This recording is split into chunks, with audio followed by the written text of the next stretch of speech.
Hi guys, we're back. Day 6, Body, Mind, Spirit Challenge. My name is Jim Standish and I am one of your co-hosts here, picking up the spiritual pillar. So let's just kind of recap a little bit where we've been. We're talking a little bit conceptually about the opportunity to incarnate somewhere, the opportunity to incarnate into 3D density or vibration, if you will, the ability to experience physical sensation, physical stuff. We came in with some certain circumstances. One of those circumstances we talked a little bit about yesterday, the concept of a wanted child versus an unwanted child.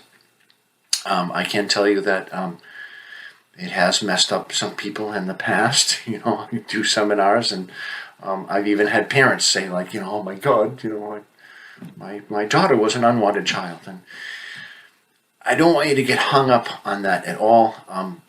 What I'm trying to get at is that as young people, we are the product, a lot of times we are the product of our environment. And our environment can be set up by a lot of well-intending individuals in our lives, especially as young people. It's it's Aunt Mary, it's Uncle Joe, it's your mom, it's your dad, it's your siblings, and some of the experiences that we have with these people actually kind of lodge in our system and can lead to our decision-making abilities.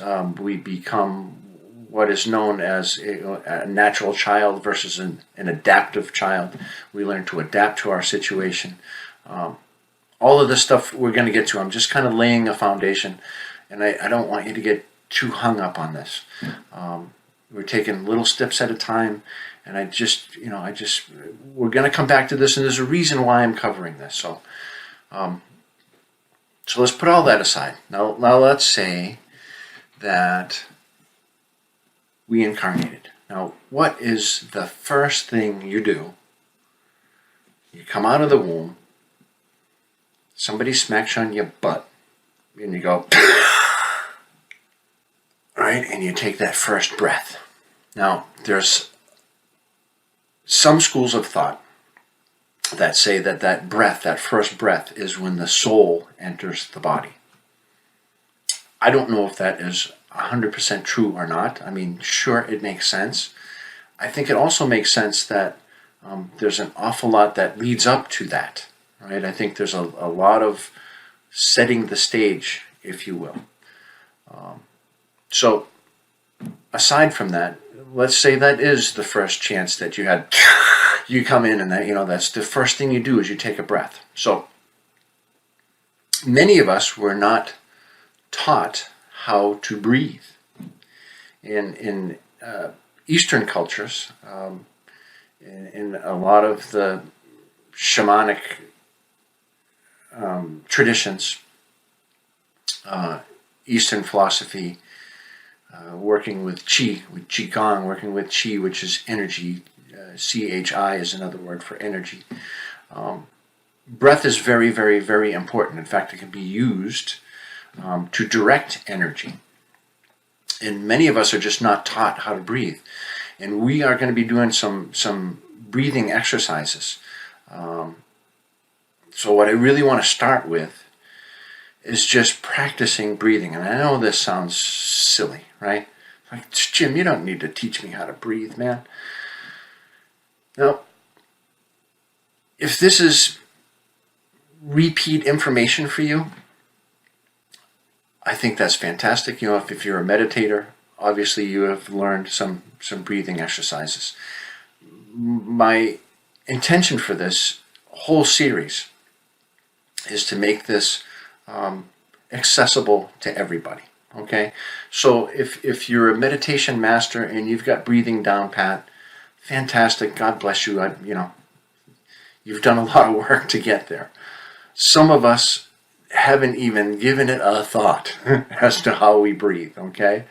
So we're going to start very simply. And just by talking about it a little bit, I want you tonight to practice breathing, because we're going to go into some breathing exercises And if you don't practice breathing a little bit before that, the breathing exercises are actually going to be a little bit difficult to do. So let's just look at it real quick. The first thing we do is we take a breath, right? You can live a couple of weeks without food. You can live a few days without water. You can only live a few minutes. You can only live a few minutes without breathing. And this is going to be a little bit longer video. I can see I'm running longer on this one than some of the other ones, but I think it's important. We're going to do some groundwork, and the groundwork is important because it's going to lead to other things. So let's just look at our lungs, right? You look at the diaphragm. Diaphragm is a muscle that sits at the bottom of your lungs that moves down and up like this, so that when you breathe in, diaphragm pulls down, expands the lungs, and your lungs fill full of air. And when you exhale, diaphragm pushes back up and pushes the lungs out and pushes the air out of your lungs. So tonight, as silly as this sounds, I want you to practice breathing a little bit, okay? And I want you to practice deep breathing so that when you breathe in, we're going to breathe in through our nose. Now, there's a number of reasons why it's good practice to practice breathing in through your nose. One of those reasons is there's lots of little hairs inside your nose that act as a filter, and they can filter out a lot of the stuff in the air. It also, there's a temperature element to that you're breathing in through your nose, that the air has a chance to get to body temperature before it gets to your lungs. So I want you to practice breathing in through your nose, and when you pull your diaphragm down, I want you to fill it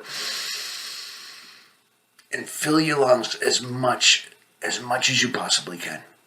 And then when you exhale, I want you to exhale through your mouth. And when you're pushing, I want you to push all of the air out of your lungs. In fact, when you think you have exhaled all the way, I want you to push a little bit more, okay? And I want you to push that air out of your lungs. That's all I want you to do. This is the homework for tonight. You're going to practice breathing in, practice breathing out. And what this is conscious breathing. You know why? Because you're thinking about it. That's it, guys. Day 6. I'll see you tomorrow.